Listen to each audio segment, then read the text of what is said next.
Saludamos a Guillermo Franchi, candidato a presidente por el Partido por los Cambios Necesarios. ¿Cómo andás, Guille? Buen día. Buen día, Neri. Buen día a la audiencia. ¿Cómo andan por ahí? Bien, acá, disfrutando un día que más parece de otoño que de primavera, pero bueno, veremos con el paso de las horas que nos trae el tiempo. La semana pasada, Guille, empezaste a hablar del tema de qué harías si fueras presidente con el tema de seguridad. Hoy te planteo hablar de otro gran tema, la generación de empleo, de trabajo, que tiene mucho que ver con el costo del Estado, que es algo que tanto critica a la gente, ¿no? Bueno, sí. A ver, podemos hacer un preámbulo, creo que ya en alguna ocasión lo pusimos arriba de la mesa. Uruguay, en la década del 40 y sobre todo después que termina la Segunda Guerra Mundial, estaba en una posición inmejorable para pegar el salto al primer mundo. Por ejemplo, le quiero recalcar y recordar a la audiencia que a partir del 45, 47, hasta que arranca la década del 50, estábamos exactamente en la misma posición de un país que hoy es primer mundo, absolutamente primer mundo, y que muchas veces se nos intenta comparar como en Nueva Zelanda. Está claro que 75 años después hacemos la comparación. Con Nueva Zelanda somos absolutamente incomparables. Se desarrolló, multiplicó su producción, generó todos los acuerdos comerciales que tenía que hacer, hizo su reforma del Estado, llevándolo a lo que nosotros pretendemos o a lo que nosotros proponemos, que el Estado tiene que hacer aquellas actividades de las cuales los privados que componen ese Estado no la realizan. Pero lo peor no sería hoy comparar Uruguay con Nueva Zelanda, sino comparar a Uruguay con Uruguay mismo en el desarrollo que teníamos y en la industria que se genera a partir de ese momento, o la que ya estaba generada, con lo que realmente tenemos hoy. Una decadencia absoluta, 75 años de retroceso permanente, constante y sin descanso. Y obviamente que esa responsabilidad son de los gobiernos que han pasado, pero también hay una responsabilidad sindical y también hay una responsabilidad gremial, no solo política. Está claro que hoy tenemos la problemática más grande justamente en quienes son el futuro de este país. Tenemos básicamente el 30% de desempleo en la franja de 18 a los 24 años. No tenemos más industrias. Hoy tenemos lo básico, lo más básico de todo. Seguimos exportando commodities de algunos servicios como el turismo, por ejemplo, o algunas nuevas, pero muy pocas, muy incipientes exportaciones y producción de software. Pero el problema lo seguimos teniendo ahí, en esa franja de 18 a 24 años, y yo te podría decir hasta menor. A ver, yo me acuerdo de trabajar desde que tengo 12, 13 años. Fui peón rural, fui cantinero, fui chofer de la UTE, fui peón en la caja notarial, fui inseminador. Pero el tema es que todas esas cosas hoy a la juventud que se la prepara para dar ese salto a generarse su sustento y a progresar, lamentablemente hoy las posibilidades están afuera del Uruguay. Entonces, acá tenemos que replantearnos qué es lo que pasa, por qué se destruyó la industria nacional. Muchas veces nos han dicho, porque la industria es la que agrega valor a la producción primaria, la industria es la que genera los mejores sueldos, las mejores posibilidades y sobre todo las posibilidades de desarrollo personal. Hacer carrera dentro de una industria. Acá nos enfrascamos a tratar de hacer carrera siendo funcionario público, que no tiene nada de malo, pero no puede ser que el 10% de la población hoy sea, o busque, o cada vez que hay un llamado, vos ves que hay 20.000 personas que se presentan a un puesto para un cargo en el Estado. Y eso también es responsabilidad política de todos los gobiernos que pasaron por este país desde la década del 50 hasta hoy. Se sigue incentivando y se sigue agrandando el tamaño del Estado, compitiendo con las empresas privadas que tienen capacidad de generar mucho mejores condiciones para los trabajadores, y que obviamente al tener esa competencia básicamente gratuita del otro lado, le limitan las posibilidades de crecer y desarrollarse. Acá, revertir esto no va a ser fácil, pero sí hay que empezarlo. Lo planteé el 23 de enero del 2022. Nosotros dejamos escapar, dejamos correr y perdemos el 99% del agua que llueve en este país. Somos un país bendecido por la cantidad de recursos hídricos que tenemos, sobre todo los superficiales, esos que caen y que se llenan con la lluvia, que son de cero costo. Cuando hablo de esto, la gente debe pensar, este hombre está planteando para la producción agropecuaria incentivar el uso del riego. Bueno, amigos, ¿sabe una cosa? Le voy a contestar eso.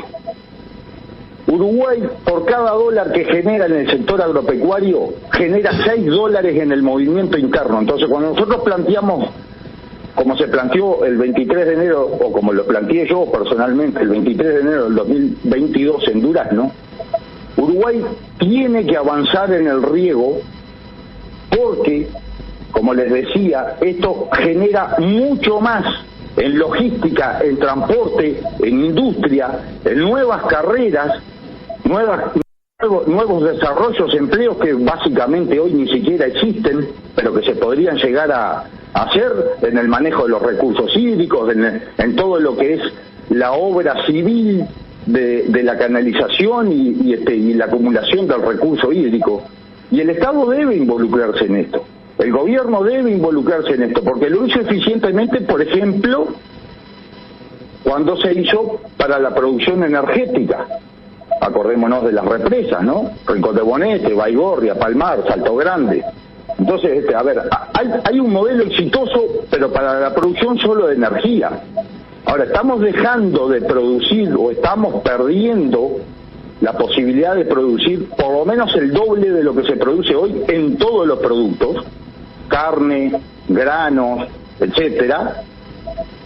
Pero sobre todo estamos limitando la posibilidad de que los gurises, esas generaciones jóvenes a partir de los 16, 17, 18, y yo te diría que sería absolutamente importante de que la juventud pueda acceder a un trabajo desde los 15 años, como en mi caso, y desde antes también, porque eso le cambia la cabeza, le da otra visión y otras perspectivas de futuro.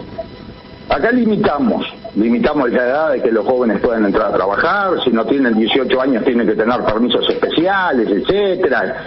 Ahora, sobre todo lo que limitamos es la posibilidad de que la gente trabaje. Imagínate el doble de transporte de todos los productos de lo que ves hoy, imagínate el doble. Imagínate carreras en ingeniería para el manejo del recurso hídrico, como se da en todos los países donde realmente falta el recurso, y acá que nos sobra no lo aprovechamos. Acá todo lo que llueve en invierno termina en el mar. No aprovechamos absolutamente nada de lo que puede llegar a sacudir y a multiplicar la fuente de empleo. Uruguay, y te lo pasé, lo tenés ahí, le hablo a Neri en este caso, en el programa de gobierno. Uruguay es un país que puede perfectamente tener pleno empleo. Lo tuvimos, por ejemplo, casi entre 2009 y 2014 por un boom de los precios de los commodities. Ahora, no capitalizamos absolutamente nada de eso en potenciarlo. Siempre cuando acá se dan o los saltos hacia adelante o los retrocesos gigantescos, siempre son por condiciones externas, nunca es pero acá Guillermo, pero acá hay un tema que no es solamente la oferta laboral del mercado, digamos, sino que no tenemos ya gurises preparados para asumir esos empleos. Según un informe que tengo acá del Banco Mundial, escucha esto, el 58% de los gurises de entre 18 y 25 años ni estudia ni trabaja. Eso es terrible, Guillermo. Bueno, y es la promoción, ha sido la promoción política de eso, Neri. Es lo que yo te digo, ¿cómo vas a limitarle a un gurí que va al liceo o que no pueda trabajar, que no pueda entender lo que significa recibir por su esfuerzo y por su trabajo sus recursos económicos para destinarlo después a lo que quiera, salir los sábados de noche o a comprarse ropa o la moto o un auto? Acá lo prohibimos. Entonces, obviamente que hay el incentivo inverso a la preparación, al trabajo, a buscar mejorar, a buscar... Cuando vos empezás a trabajar en lo que sea, a ver, de mandadero de un almacén, de repartidor de un almacén en bicicleta, claramente que lo que vas a querer al poco tiempo es tratar de estar atrás del mostrador, y después vas a tratar, después que estás atrás del mostrador, vas a querer llevar las cuentas de ese almacén, vas a querer progresar y en algún momento hasta inclusive abrirte tu propio negocio. Pero acá lo impedimos. Lo que estamos haciendo es preparar mentalmente los jóvenes que tienen la posibilidad económica de que sus padres, su familia los puedan mandar a Montevideo a estudiar, a recibirse. Los tenemos todos prontos o haciendo filas para irse, los que ya no se han ido, obviamente, los que todavía quedan acá. Toda la gurizada, y te lo digo porque tengo hijos que son relativamente chicos, pero ya ni siquiera piensan en hacer algo en este país. Lo que están mirando para afuera, a ver qué pueden hacer en Europa, qué pueden hacer en Asia, qué pueden hacer inclusive en Brasil. Entonces, obviamente que acá el problema es que no hemos dedicado a destruir las fuentes de trabajo y a solo generar esas posibilidades en trabajos estatales. Y como te decía, compitiendo, y a ver, te pongo un solo ejemplo te voy a poner, y lo voy a poner en mi caso personal. Yo soy ingeniero agrónomo. Ahora, cuando yo me recibí y salgo al mercado laboral en unos años pésimos para el sector agropecuario, además me topo con un organismo oficial que hacía mi trabajo gratis para el productor, que es el plan agropecuario. O sea, a ver, vos, Neri, pusiste plata para que yo estudie. Me recibo y cuando salgo al mercado, con lo poco que puedo ganar, tengo que yo subsidiar mi competencia gratuita y estatal, el plan agropecuario, haciendo extensión y haciendo recetas a través de revistas de cómo había que hacer un entore, cómo había que hacer una pradera, si que no importaba si era en el Chuy o en Salto. Entonces, a ver, el problema lo tenemos adentro. El problema han sido los que han gobernado este país, que no pueden entender cómo funciona. Pensemos lo que pasó en China a partir del año 78. Los chinos estaban muriendo de hambre. Se morían literalmente de hambre. Y se pasaron a que dejemos al Estado en un costado, controlemos solamente con el Estado, pero liberemos el mercado laboral y sobre todo el desarrollo empresarial. China claramente es un país entre comillas comunista, pero es el máximo exponente de lo que es el libre mercado y sobre todo la producción, la industrialización y salir al mundo a invadir con los productos. Guillermo, lamentablemente nos quedan 3 minutos de columna. Nos quedan 3 minutos de columna, Guillermo, y hay preguntas que te interesan a vos desde un punto de vista electoral, que respondas antes de terminar la columna. Pero antes te aporto algo que dice mi querido buen amigo, el coronel retirado Luis Forteza, que dice, el ingeniero Franqui tiene toda razón, vi en España que todo está regado artificialmente, ya sea por goteo, mangueras, molinetes, canales, y en sus plantaciones se aprecia nítidamente la aridez del terreno. Sí, lo vi personalmente en el Mediterráneo, con las tremendas plantaciones de naranjas y olivos. Pero te preguntan desde, a ver, déjame ver acá, porque son tantos mensajes que... Desde Artigas, Canelones y Cerro Largo, ¿cuál es tu número de lista? Y si en esos departamentos, obviamente tendrás listas para poder votarte, Guillermo. Artigas, sí. Canelones y Cerro Largo.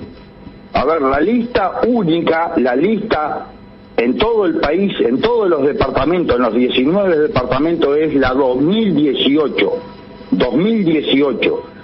Obviamente que en cada departamento, con sus representantes, con sus candidatos a diputados a nivel departamental, ahí tienen la posibilidad. Pero escuchá, vuelvo al tema anterior y te lo hago cortito. Lo vi en Turquía, un país árido, montañoso mayoritariamente y con costa a agua salada. Vas por la ruta, haces miles de kilómetros y a los dos costados de la ruta lo que tenés son los canales de irrigación. Turquía hoy produce 14 veces más que nosotros pero de lo que quiera. ¿Por qué? Porque entienden que utilizando un recurso que a ellos les cuesta, y en España les cuesta plata, porque mucha de esa agua la tienen que sacar de abajo de la tierra, y acá la dejamos correr en las cañadas y en los arroyos y por los ríos hasta que llega al mar y se pierde. Imagínate a, no sé, a Qatar o Arabia Saudita dejando correr el petróleo y que se pierda en el mar. Eso es lo que hacemos nosotros, dilapidar el petróleo. El petróleo nuestro no es el campo, como dice algún candidato por ahí, es el agua. Es el recurso que más falta en todas partes del mundo y que acá, como no sobra, jamás le prestamos atención, solamente para producir energía eléctrica, inclusive en esas represas, prohibiéndole a los productores la utilización de esa agua, de las represas, insólitamente. Entonces, a ver, tenemos el potencial en la mano, está en la palma de la mano desde hace 150 años.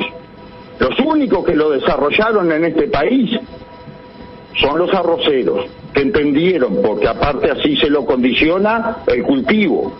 A ver, el Estado tiene que involucrarse en las represas multiprediales, inclusive en las obras de ingeniería, porque lo único que le va a traer eso no son gastos, son beneficios extraordinarios en la recaudación del Estado que se pueden multiplicar por lo menos por 2. Lo que yo veo, Guille, y te tengo que ir despidiendo, que es impresionante el avance de las drogas en los jóvenes en cuanto a su consumo. Te mando un abrazo, te despido hasta el martes que viene.